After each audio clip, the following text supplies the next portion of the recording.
Did you feel like you were actually hunting human beings? Well, I was. You wouldn't call that hunting them? I would. Hunting them and shooting them. I was actually trying to get a race war started. That was my goal, commit enough racial incidents all over the country to get the blacks all stirred up, you know, and they would start killing whites, and then the whites would then get angry and retaliate for that. Acabas de escuchar a Joseph Paul Franklin, uno de los asesinos seriales más despiadados en la historia de Estados Unidos. Entre 1977 y 1980, este cazador de corazón frío y apetitos enfermizos se dedicó a regar de sangre las calles norteamericanas, enfocándose sobre todo en hombres afroamericanos y judíos. El objetivo: dar inicio a una guerra racial que transformará al país en un pozo oscuro de violencia y sadismo. Debido a sus métodos únicos y al profundo odio que expresaban sus palabras, Joseph Paul Franklin es un caso distinto a casi todos en la historia. Can you tell me what your idea of a serial killer is? Well, I've read in the news the definition in the newspaper, you know. Sure. And it says that somebody who commits various killings with cooling off periods in between. Tell me why you don't fit into that definition of a serial killer. Just a completely different type of person, you know. Joseph Paul Franklin nació bajo el nombre de James Clinton Bong un 13 de abril de 1950 en Mobile, Alabama, siendo el mayor entre los hermanos de una familia de clase trabajadora y profundamente conservadora. Ya en la escuela secundaria, el futuro asesino demostró un fuerte interés en el nazismo, ideología extrema en la que encontró un sentimiento de orden y propósito. Con el tiempo, su desprecio por otras razas fue creciendo hasta convertirse en odio puro. A principios de los años 70, el joven se hizo miembro del Ku Klux Klan, la organización racista más antigua y conocida de Estados Unidos. A medida que conoció más sobre el nazismo, fue configurando su propio sueño de desatar una guerra racial para destruir a los afroamericanos y otros grupos minoritarios. Sin embargo, los partidos a los que se unió pronto lo dejaron insatisfecho, ya que no encontraban en esos espacios un canal para poder desatar su sed de sangre. You became for a brief time a member of the American Nazi Party and even the Ku Klux Klan. I was involved with the party, and then that was in 1973. Then you weren't a member very long. Just a year for that one, yeah. I didn't stick with any of them. A lot of them were just filled with FBI informants and people just, you know, always trying to get information from you. But how did these groups think about you? I mean, you weren't there for a very long time. Were they too conservative for you? They were mostly weren't doing anything, you know. Most of them were into talking. That's the average Klansman and average Nazi, you know. They're all talk, and that's it. And what were you into? I was into action, you know. Franklin era un sujeto marginal y violento, cuyo único propósito en la vida era causar caos a su alrededor. Durante gran parte de su juventud, fue un viajero sin hogar ni residencia fija, por lo que para las autoridades era extremadamente difícil de localizar. A bordo de su Camaro marrón metalizado, recorrió Estados Unidos, yendo de costa a costa, indignándose con la creciente integración racial de las distintas ciudades. Su odio no se limitaba a los afroamericanos. También tenía un profundo resentimiento con la comunidad judía, el cual canalizaba mediante ataques terroristas a las sinagogas que encontraba en su camino. Causó al menos una docena de incendios, ninguno de ellos fatales, pero sí muy destructivos y con una clara firma nacional socialista. You know, when you're a member of the Klan and you spend years around white supremacists, you begin thinking of blacks as non-human. Connie Lynch, who was a well-known Klan's leader, said, "When I go out to kill rattlesnakes, I don't make any difference between little rattlesnakes and big rattlesnakes, because I know the little ones will grow up and bite me when they get big." So I looked at blacks the same way. Años de cultivar aversión por otros colores de piel transformaron a este sujeto marginal en una bomba caminante. Era cuestión de tiempo para que la locura estallara, arrasando con todo a su alrededor. Finalmente, Esto ocurrió el 7 de agosto de 1977. En el estacionamiento del centro comercial de East Town, Joseph Paul Franklin divisó a una pareja constituida por un hombre afroamericano y una mujer blanca. La imagen le causó asco. Pero lo que realmente lo indignó fue que el sujeto de color conducía con lentitud y le tapaba la salida a su Camaro. Lo que comenzó como un simple altercado automovilístico, pronto escaló hacia algo mucho más oscuro y terrible. So he stopped his car in front of me, got out of the car and began walking toward me. He had this real scowl on his face at first, walking toward me. So without even thinking, I just reached down there with my right hand and whipped out my .357 Magnum with a 6-inch barrel. And then when he saw the gun, the scowl turned into surprise, and then he just closed his eye like that and just keeled over. Why did you shoot the woman in the car? I figured, well, I'm against interracial couples. She was one half of an interracial couple, I thought, well, I might as well get both of them because I'm going to probably get caught for this. Este fue el primero de múltiples asesinatos relacionados a sus creencias y el desprecio que sentía por las parejas integradas por blancos y negros. El ataque podría entenderse como una incontrolable e inesperada erupción de odio e intolerancia, pero lo cierto es que la mente del homicida hacía tiempo que estaba direccionada a este tipo de violencia racial. Desde que era un adolescente, este hombre soñaba con eliminar a aquellas personas que tuvieran un color de piel distinto. Pero hasta ese momento nunca había encontrado el impulso suficiente para completar esas oscuras fantasías. El primer derramamiento de sangre ocasionado por Franklin fue a plena luz del día en un lugar público como es un centro comercial. Sin embargo, logró huir y escapar de las consecuencias de sus actos. La policía no pudo encontrar pistas concretas para identificar a ese extraño a bordo de un Camaro que abrió fuego contra la joven pareja. Para la mente perversa de Franklin, esto fue como la droga más dulce. Se percató de que podía causar el daño y la destrucción que tanto anhelaba, al mismo tiempo que se salía con la suya, sin pagar por un solo grito de dolor de sus víctimas.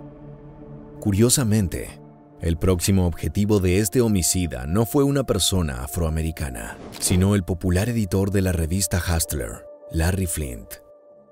El 6 de marzo de 1978, el atacante tomó un rifle semiautomático Ruger calibre .44 y aguardó oculto en un edificio de la ciudad de Lawrenceville, Georgia. Franklin sabía que el famoso editor estaba en esa zona y no quería perder la oportunidad de eliminar a un hombre al que consideraba un mercader de imágenes impuras. Es que la revista Hustler solía incorporar fotos de mujeres desnudas e incluso artículos sobre parejas interraciales a las que tanto odiaba Franklin. Era momento de hacerle pagar por sus pecados. He and his lawyer were walking down the sidewalk when somebody on the street opened fire, shooting Flint in the stomach and his lawyer in the side, and then escaped. Both are in critical condition. Tanto Flint como el abogado sobrevivieron, aunque con terribles secuelas. Para Franklin, la verdadera tragedia fue que nadie reconoció la conexión entre el atentado al editor y la matanza de parejas interraciales registradas en los últimos años. Es que la falta de un modus operandi tradicional, es decir, con cuchillos o asfixia, y un carácter sexual en los ataques, impidieron trazar un perfil concreto de quién era el responsable. La vida nómada y errante de Joseph Paul Franklin le permitió desaparecer luego de cada asesinato. Era casi como un espectro siniestro que se materializaba solo para cometer actos aberrantes. Cambiaba constantemente de locación y no permanecía más de un día en los lugares en los que identificaba potenciales víctimas. Ese camino de violencia lo llevó hasta la ciudad de Chattanooga, ubicada en el estado de Tennessee.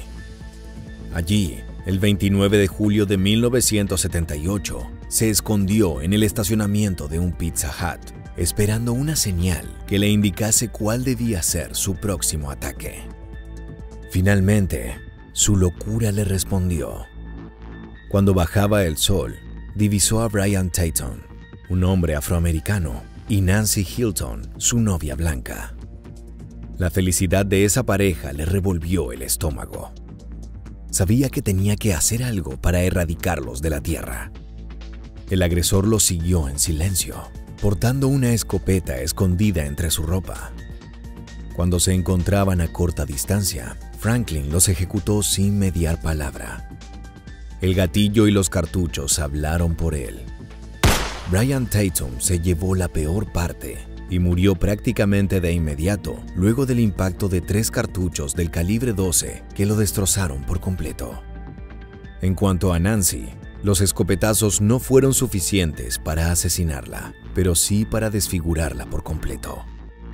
Al igual que en su primer ataque, el cazador salió indemne y se perdió en la noche de Tennessee para buscar a su siguiente presa. This was not an impulsive act whatsoever. This was an act that required planning, lots of patience. He chose this location. It had all the features that he was looking for or that he needed to set up his rifle, to give him an escape route, and to be able to sit there for 2 hours, laying in wait for his perfect victim. The victim is almost the last thing he decides to do before he commits the homicide. Entre 1978 y 1979, este sanguinario asesino cometió crímenes similares en los estados de Virginia y Oklahoma, aumentando considerablemente su saldo mortal, pero no así su prontuario. Es que la policía no tenía idea que ese tendal de muerte no solo era de la autoría del mismo psicópata, sino que además, cada una tenía un motivo racial por detrás. Franklin estaba completamente convencido de que sus acciones tenían un propósito mayor. Él buscaba inspirar a otros sujetos intolerantes a tomar las armas y purgar al país de minorías y otros grupos que consideraba indignos. Un factor importante es que al atacar, casi siempre con armas diferentes y sin señales de abuso o ritualización de los cadáveres, las autoridades no contaban con demasiado material para poder encontrar al culpable. No había un patrón evidente ni elementos repetidos, al menos no a simple vista. You begin to see this really what I would call very mission-oriented serial killer who's killing a lot, he's driving around a lot, he seems to have perfected the method of his killing. Si bien Franklin estaba satisfecho de que sus crímenes se mantuvieran impunes, en la mente de todo asesino serial habita una sed de reconocimiento y adulaciones que no se puede saciar ni con toda la sangre inocente del planeta. Llegada la década del 80, el homicida racista decidió que era hora de que su nombre apareciera en la tapa de los diarios, para así iluminar el camino hacia la purificación étnica de Estados Unidos. So what did you decide to do in 1980? Well, just to keep doing a whole lot more of them so they could not ignore it, you know. All the law enforcement officers knew all about it, but they wouldn't tell the media that it was a national thing. I guess they figured, well, until we catch the guy, we're not going to give him any kind of national publicity. That had to be frustrating. Yeah, it was kind of frustrating, but that just made me want to do even more, you know. El primer gran intento de ganar notoriedad fue el atentado contra el popular activista afroamericano por los derechos civiles, Vernon Jordan. En la mente del homicida racista, esa era su oportunidad de derramar sangre y obtener el reconocimiento que buscaba. El 29 de mayo de 1980, Jordan acudió a Fort Wayne para brindar una conferencia relacionada a sus luchas. Una vez culminado el evento, se retiró al Hotel Marriott Motor Inn.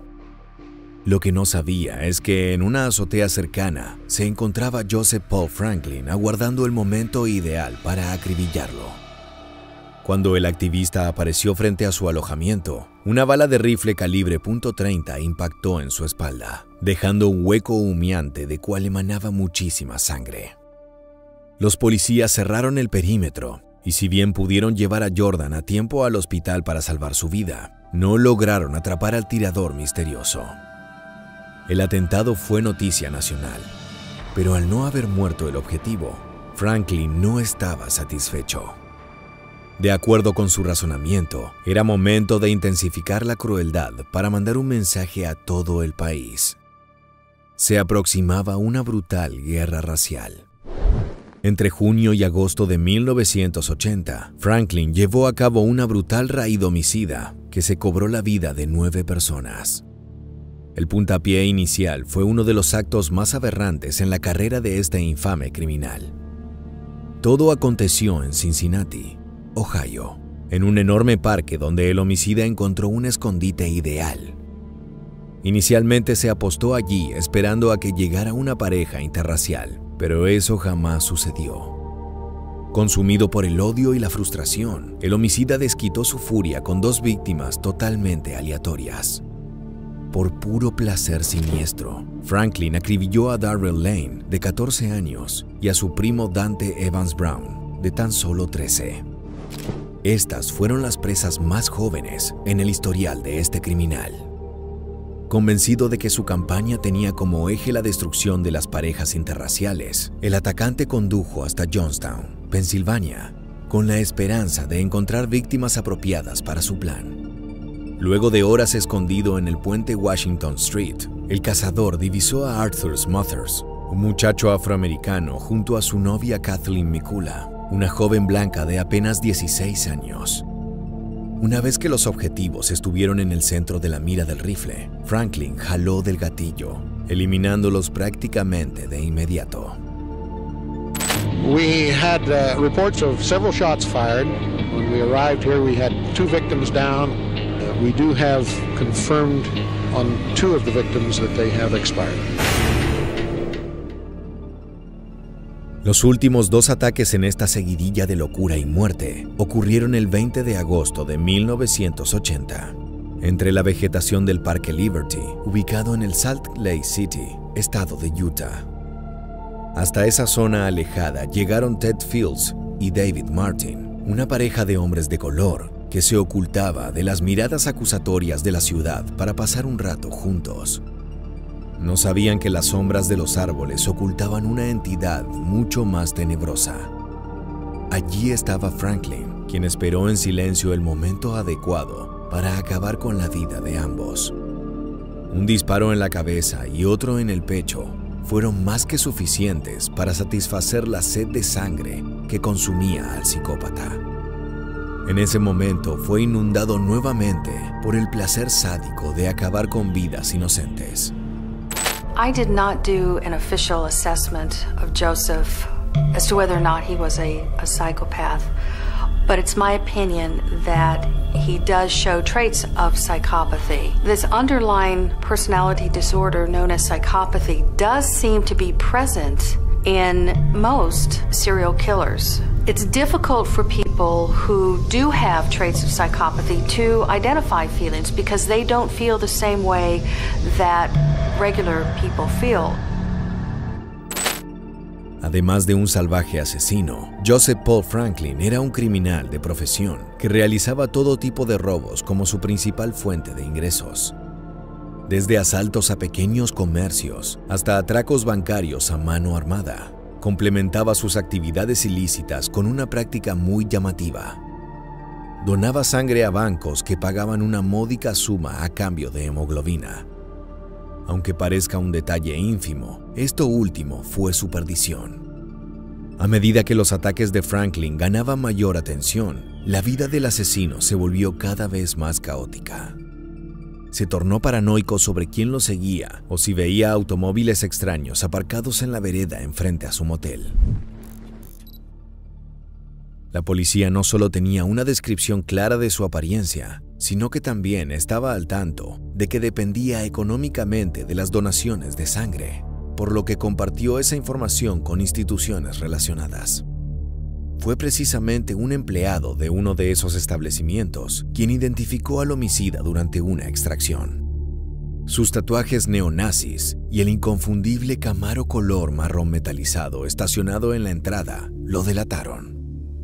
Finalmente, Joseph Paul Franklin fue arrestado el 28 de octubre de 1980 en Lakeland, Florida, dando cierre a una temporada de pesadilla.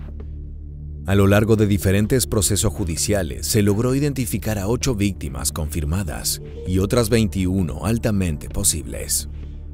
Por sus crímenes y por su nefasta creencia en la segregación y la guerra racial, el 17 de julio de 1984, Franklin fue sentenciado a la pena capital, lo cual fue ratificado el 27 de febrero de 1997.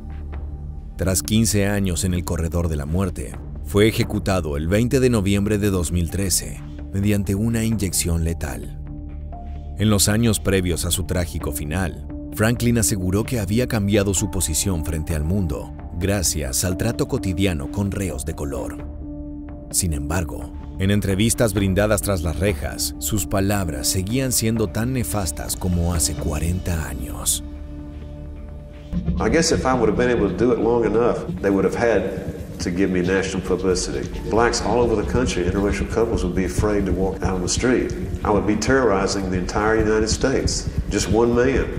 What a sense of power. Yeah, they didn't want to freak out the blacks all over the country. That's why they wouldn't give me all that, they needed national publicity.